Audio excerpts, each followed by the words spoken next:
할렐루야. 하나님의 사랑과 온전히 넘치시기를 축원합니다. 오늘 12월 26일 성탄절 다음 날입니다. 어제 이어서 예수께서 이 땅에 오신 귀한 성탄의 의미를 생각해 보고 있는데, 오늘은 성경 말씀 속에서 예수님의 그 하나님의 나라가 임하신 것에 대한 이야기와 함께 그 하나님 나라를 다스리시는 왕 되신 예수님을 같이 생각해 보는 시간입니다. 즉 새로운 왕이 태어났다라고 하는 것이죠. 새로운 왕이 태어났다라고 하는 이 소식은 사실 이스라엘 민족에게는 엄청난 소식이었고, 그 당시에 폭군이었던 바로 헤롯 대왕이 두 자리야는 다 죽여라라고 할 만큼 아주 그 엄청난 충격적인 뉴스였고 소식이었음이 틀림없습니다. 이것은 이미 구약 성경에 나왔던 것이고 어디에서 태어날 것인가 같은 것도 다 나와 있었는데, 사실 그것을 믿었던 사람은 헤롯 왕뿐이었고 나머지 사람들은 아무도 믿지 않았다라고 하는 것이죠. 즉 성경 말씀에 나오는 것을 보면은 동방에서 박사들이 찾아와 가지고 유대인의 왕으로 태어나신 아기를 찾는데, 그 유대인의 왕으로 태어나신 아기를 찾는 동방 박사들이 이제 길을 떠나서 별을 따라가는데도 어느 누구도 그것을 쫓아가지 않았고, 어느 누구도 그 뒤를 밟지도 않았고, 또 가서 태어나신 왕 대신 예수님을 보자고 하는 대제사장도 없었고 서기관도 없었고 또 사두개인도 없었고 바리새인도 없었다라는 사실입니다. 이런 모습들을 보면은 사실 그 당시 예수님을 그 당시에 그 초대교회에 그 당시에 그 헤롯 시대 때는 실제로는 유대교를 믿는 신앙을 가지고 있다 할지라도 실제로 구약성에 나오는 메시아에 대한 기대는 있었는지 모르지만 실제로 태어날 일이라는 없다라고 생각하고 있었는지도 모르겠습니다. 근데 이 말씀에 보면은 이제 이사야서 9장 6절에서 예수님을 한 새로운 왕의 탄생으로 이렇게 얘기를 하면서, 한 아기가 우리를 위하여 태어났다. 우리가 한 아들을 모셨다. 그는 우리의 통치자가 될 것이다. 그는 우리의 왕이 될 것인데, 그의 이름은 놀라우신 좋은 자, 전능하신 하나님, 영전하시는 아버지, 평화의 왕이라고 불릴 것이다. 라고 이렇게 네 가지의 특징을 얘기합니다. 원더풀 카운슬러, 놀라운 좋은 자. 그러니까 이 카운슬러라는 말을 영어 단어 쓴 것은 남이 뭔가 필요할 때 도움을 주는 사람이 카운슬러지 않습니까? 근데 본인 자신이 최고의 모사이고 본인 자신이 최고의 좋은 자이기 때문에 굳이 다른 사람의 도우심이 필요가 없다라고 하는 것이죠. 두 번째는 이제 전능하신 하나님이십니다.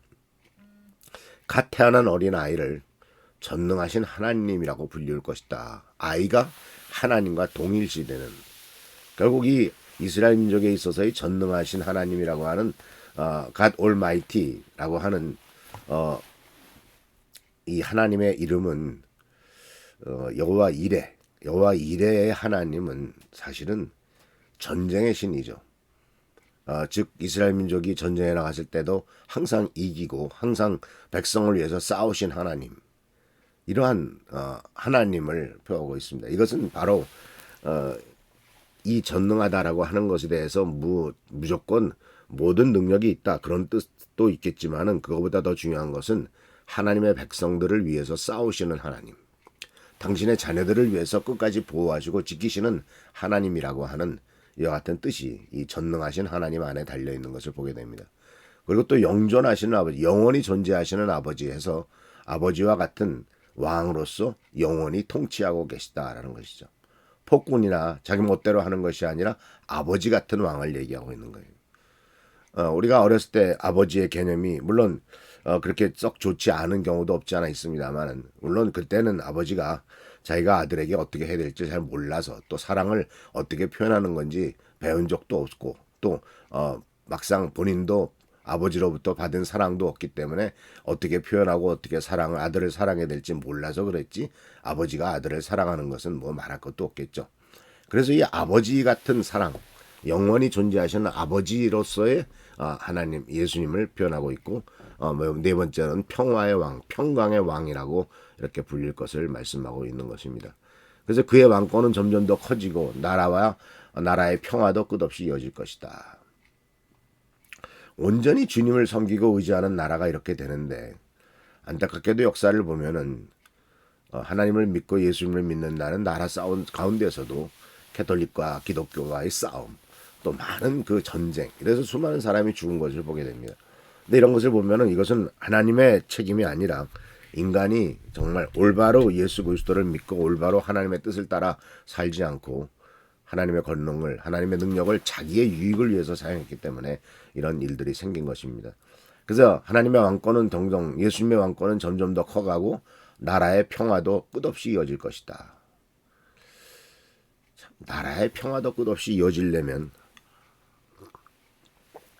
요새 우리나라 같은 경우에 보면은 결국은 자기 가족을 위해서, 그것도 장모 또는 자기 처라고 하는 그러한 것들을 위해서 나라의 평화를 완전히 깨버리는 이런 일들을 보면서 인간이라고 하는 존재의 권력은 나라의 평화도 깨뜨리고 자기 유익만을 생각할 수도 있구나 하는 것을 충분히 이해할 수가 있게 되겠죠. 근데 예수님께서는 바로 하나님 나라의 평화도 영원히 끝없이 이어지도록, 왜냐하면 공평과 정의가 그대로 이루어지기 때문에 그렇죠. 잘못한 사람은 그에 상응하는 벌을 받으면 되는 것이고, 잘한 사람은 거기에 상응하는 하나님의 축복과 또 인정을 받으면 되는 것이고, 자기가 한 대로 대가를 치르면 되잖아요. 자기가 잘못했는데도 대가를 치르지 않겠다고 하고, 자기는 아무것도 한 것도 없는데도 뭔가만 자꾸 차지하려고 하고, 이렇기 때문에 세상에는 평화가 깨지고 문제가 생기는 것 아니겠습니까? 지금 미국도 이제 조금 있으면 트럼프 대통령이 취임하게 되는데, 그 완전히 자국 우선주의 아닙니까? 미국만 잘 살면 돼, 다른 나라 다 망해도 상관없어. 이게 얼마나 어리석은 생각입니까? 미국만 잘 되면 다른 나라 다 망하면 미국이 잘 되게 될까요? 그렇지 않죠. 모든 나라가 다 잘 돼야 자기 나라도 잘 되는 겁니다. 중국하고 많은 갈등이 있고 그렇지만, 러시아하고도 싸우지만 서로 경제적인 것 서로 보완하고, 왜냐하면 하나님께서 모든 것을 한 나라에 다 주지 않으셨거든요. 서로 보조하고 서로 없는 것을 다로 이렇게 할 때 복된 길로 나가는 거지, 내가 최고가 돼서 내가 모든 것을 다 통제해야 된다, 이런 것은 하나님 나라의 법이 없습니다. 그런데 이제 예수님께서는 이와 같이 공평과 정의로 하기 때문에 다윗의 보좌와 왕국에 앉아서 이제부터 영원히 공평과 정의로 그 나라를 굳게 세울 것이다. 이 공평과 정의라고 단언한 체덱과 미슈파트라고 하는 유명한 단어가 나오는 것을 보게 됩니다. 그래서 이어지는 것은 바로 그렇다면 이제 이사야서 11장 1절에서부터 5절까지 나오는 말씀은 바로 뭐냐면, 그러면 그런 나라가 오면은 어떠한 축복이 있을 것인가 하는 것이죠. 평화의 왕이 오신다. 이새의 그루터기에서 산싹이 나며 그의 뿌리에서 한 가지가 나와 열매를 맺을 것이다. 여호와의 영이 그에게 위에 내릴 것이고 주님의 영이 그에게 지혜와 총명과 분별력과 능력을 주시며 주를 알고 경외하게 하실 것이다. 그는 여호와를 경외하는 것을 즐거움으로 여길 것이고 겉모습만 보고 판단하지 않으며 사람들이 하는 말만 듣고 판단을 내리지 않을 것이다. 그는 가난한 사람들을 정직하게 재판하며 이 땅에 힘없는 사람들에게 공평한 판결을 내릴 것이다. 그는 사악한 사람들을 위해서 통치하며 자기의 이쁨으로 그들을 멸할 것이다. 그는 정의와 성실을 허리띠처럼 두를 것이다. 그러니까 여기서 중요한 메시지는 판단이에요. 판결. 하나님의 판단은 겉모습만 하는 것도 않고, 사람들 하는 말만 듣고 하지도 않고, 힘 있는 사람들을 의지하지 않고 그쪽 편들지 않고, 오히려 가난한 사람들에게 정직하고 힘없는 사람들에게 공평한, 이러한, 그래서 정의와 성실을 허리띠처럼 두르고 살아갈 것을, 그와 같은 나라가 올 것을 약속하신 것을 보게 됩니다. 사랑하는 성도 여러분, 하나님 나라는 이와 같은 이런 나라가 도래할 겁니다. 우리는 그 나라를 바라보고, 물론 천국에서 영원한 천국에서 그것이 이루어지겠지만은 이 땅에서도 속히 그와 같은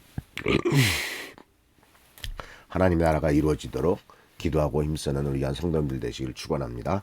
기도하겠습니다. 오늘도 하나님께서 함께 하시는 은혜를 감사드립니다. 우리들은 연약하고 부족하지만 하나님의 도우심과 돌보심으로 매일매일 승리하는 삶을 살아갑니다.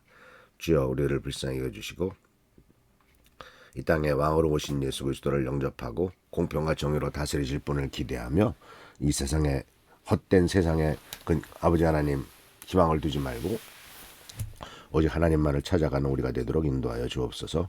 오늘도 함께하여 주옵시고 보살펴 주시기를 바라옵고 예수 그리스도의 이름으로 축복하며 간절히 기도하옵나이다. 아멘. 오늘도 하나님의 사랑과 온천이 넘치시기를 축원합니다. 할렐루야 축복합니다.